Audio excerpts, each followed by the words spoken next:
Yoshua baada ya kuvuka akaingia katika ile nchi.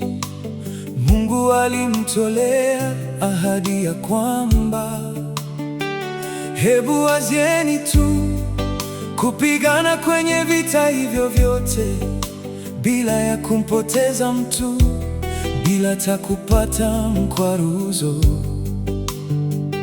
bila kuhitajika kuwa na nesi au huduma ya kwanza ubendeji. Amina, Mungu alisema, hiyo nchi ni yenu, nendeni mkapigane. Wazieni kupigana vita, na kuna msalaba mwekundu popote, hata hakuna atakayeumia kamwe. Basi wakati Akani alipotwaa lile vazi la Babeli na ile kabari ya dhahabu na kuvificha chini ya kambi yake, ndipo kesho yake wakapoteza watu 16. Kanisa likijiweka sawa na neno la Mungu, likijiweka sawa na Mungu na kujiweka sawa mmoja kwa mwingine, wakienenda kikamilifu kabisa, basi Mungu wajibika kujifunua kwalo.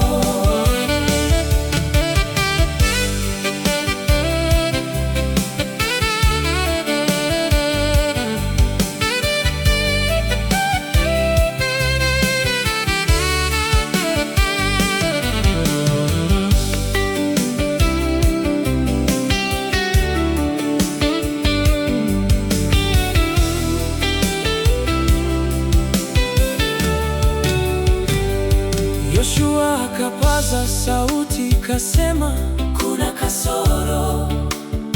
Mungu alitoa ahadi na kuna kasoro, na yakaagiza kufunga.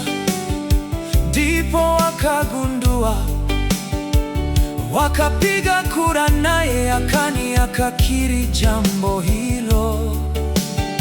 Kwa kuwa mtu mmoja aliiba vazi na kutenda jambo asilopaswa kutenda, watu 16 wakauawa. Kanisa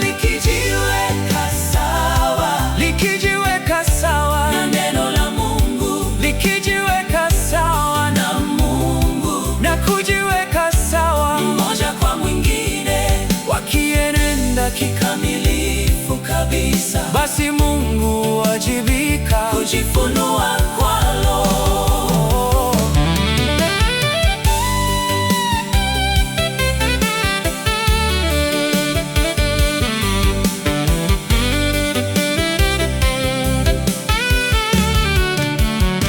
Hapo ndipo kanisa linapokosea leo katika mwenendo huo. Je,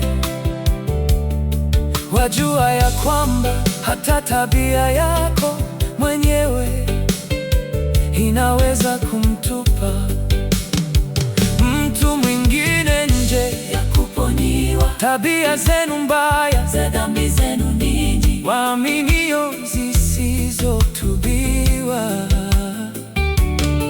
zinaweza kusababisha kushindwa vibaya kabisa kwa kanisa hili, na kwenye siku ya hukumu utawajibika kwa kila sehemu yake.